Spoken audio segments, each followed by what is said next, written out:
कांग्रेस के नैया पार लगाएंगे अखिलेश यादव, कर दिया बड़ा ऐलान। कांग्रेस के लिए दरियादिली दिखाएंगे अखिलेश यादव, लोकसभा चुनाव में दे सकते हैं इतनी सीटें। क्या अखिलेश की दरियादिली से होगा कांग्रेस का बेड़ा पार? इस रिपोर्ट में जानिए कि आखिर अखिलेश कांग्रेस को कितनी सीटें देने जा रहे हैं। इंडिया की बैठक के बाद कांग्रेस ने यूपी में विपक्षी गठबंधन से ज्यादा सीटें हासिल करने के लिए फील्डिंग शुरू कर दी है। अखिलेश यादव ने भी संकेत दे दिए हैं कि वो कांग्रेस के साथ 2024 लोकसभा चुनाव में सीट शेयर कर सकते हैं। एक सवाल के जवाब में अखिलेश यादव ने कहा कि बीजेपी को हराना उनका मकसद है, इसलिए सवाल ये नहीं कि कांग्रेस को कितनी सीटें देनी है। सूत्र बताते हैं कि कांग्रेस ने प्रेशर पॉलिटिक्स के तहत यूपी में उन 21 सीटों पर दावा ठोका है जिसे पार्टी ने 2009 में जीता था।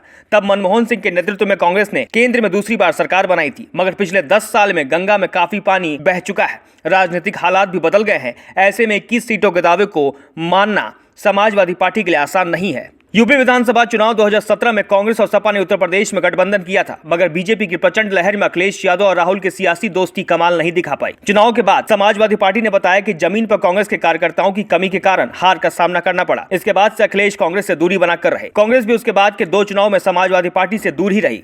कांग्रेस के प्रदेश अध्यक्ष रहे बृजलाल खाबरी समाजवादी पार्टी से समझौते के पक्ष में नहीं थे। गठबंधन का रास्ता खोलने के लिए पार्टी ने वाराणसी में नरेंद्र मोदी के खिलाफ चुनाव लड़ने वाले अजय राय को प्रदेश का अध्यक्ष बनाया। अजय राय ने पद संभालते ही राहुल गांधी को दोबारा अमेठी से चुनाव मैदान में उतारने का ऐलान कर दिया। प्रियंका गांधी वाड्रा के चुनाव लड़ने की चर्चा को गर्म कर कांग्रेस ने समाजवादी पार्टी को बता दिया कि 2024 में पार्टी बिग डील करेगी। इसके साथ ही 2009 में जीती गई सीटों पर दावेदारी भी कर दी है। 2009 में कांग्रेस ने यूपी में 21 सीटें जीती थी। इससे पहले 2004 के चुनाव में कांग्रेस को 12% वोट मिले थे और पार्टी ने 9 सीटों पर जीत हासिल की। 5 साल बाद 2009 में कांग्रेस के मतों के प्रतिशत में 14% की बढ़ोतरी हुई थी। 2009 में समाजवादी पार्टी ने उत्तर प्रदेश में 23 लोकसभा सीटें जीती थी। वोट प्रतिशत में भी वो कांग्रेस से आगे थी। तब कांग्रेस को 18.25% और समाजवादी पार्टी को 23.26% वोट मिले थे। इसके बाद से गंगा में काफी पानी बह चुका है। 2014 के मोदी लहर में कांग्रेस 2 और समाजवादी पार्टी 5 सीटों पर सिमट गई। तब कांग्रेस को यूपी में 7.53% वोट मिले थे, जबकि समाजवादी पार्टी मोदी लहर में भी 22.35% वोट हासिल करने में सफल रही।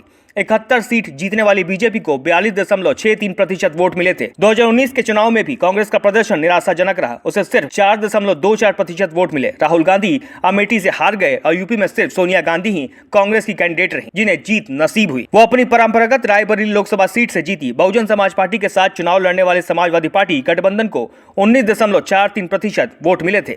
2022 यूपी के विधानसभा चुनाव में समाजवादी पार्टी ने अपनी स्थिति मजबूत की, जबकि कांग्रेस की हालत और पतली हो गई। 2022 में कांग्रेस उत्तर प्रदेश में सिर्फ 2.33% वोट ही हासिल कर सकी। विधानसभा में उसके सदस्यों की संख्या भी 2 है। अब अखिलेश कांग्रेस को कितनी दरियादिली दिखाते हैं, 1 सितंबर के बाद परतें खुलने लगेंगी।